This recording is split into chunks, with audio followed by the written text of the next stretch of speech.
દાહોદ બાદ હવે પંચમહાલમાં પણ મનરેગા યોજનામાં કૌભાંડના આક્ષેપ કરવામાં આવી રહ્યા છે. પંચમહાલ કાલોલમાં કોંગ્રેસ તાલુકા પ્રમુખે લગાવ્યા ગંભીર આક્ષેપો, લાખો રૂપિયાની ઘાપચી થઈ હોવાના આરોપ લગાવવામાં આવ્યા છે. સ્થળ પર કામો થયા વગર જ નાણાં ઉપાડાઈ ગયા હોવાના આક્ષેપ કરવામાં આવી રહ્યા છે.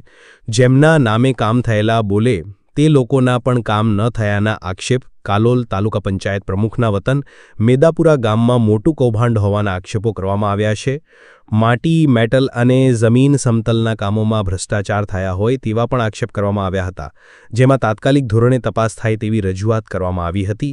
અને જો તટસ્થ તપાસ કરવામાં આવે તો કાલોલ તાલુકામાં મનરેગાનું મોટામાં મોટું કૌભાંડ સામે આવે તેવી સંભાવના છે.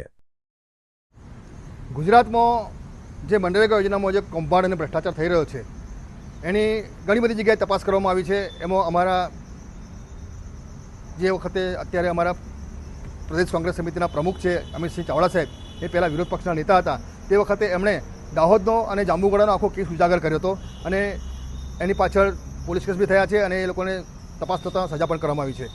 એ જ સંદર્ભમાં અને એને જોતાં જ અમારા કાલોલમાં મનરેગા યોજનામાં વ્યાપક પ્રમાણમાં ભ્રષ્ટાચાર અને ગેરરીતિ થયેલી છે.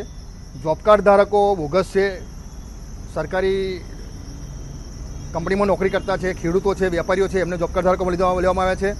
એટલે જે ભૂતિયા જોબ કાર્ડ ધારકો છે એમના નામે પૈસા ચૂકવાયા છે અને મટીરિયલનો રેશિયો પણ સચવાયો છે નહીં. જે જોબ કાર્ડ ધારકમાં જે સરકારના નિયમ પ્રમાણે જે 60-40નો રેશિયો હોય, જોબ કાર્ડ ધારકોના 40% રકમ અને 60% રકમ મટીરિયલની, પણ એ જળવાયો નથી. ઘણી જગ્યાએ મટીરિયલ પડી ગયા છે, એના પેમેન્ટ થઈ ગયા છે, મટીરિયલ સાઇટ પર છે એની કામ થયા નથી. એવી રીતે જોબ કાર્ડ ધારકોને ખબર નથી, પૈસા ઉપડી ગયા છે. બારોબાર કોન્ટ્રાક્ટરો અને સરકારી અધિકારીઓની મિલીભગતથી આ બધું થયેલ છે.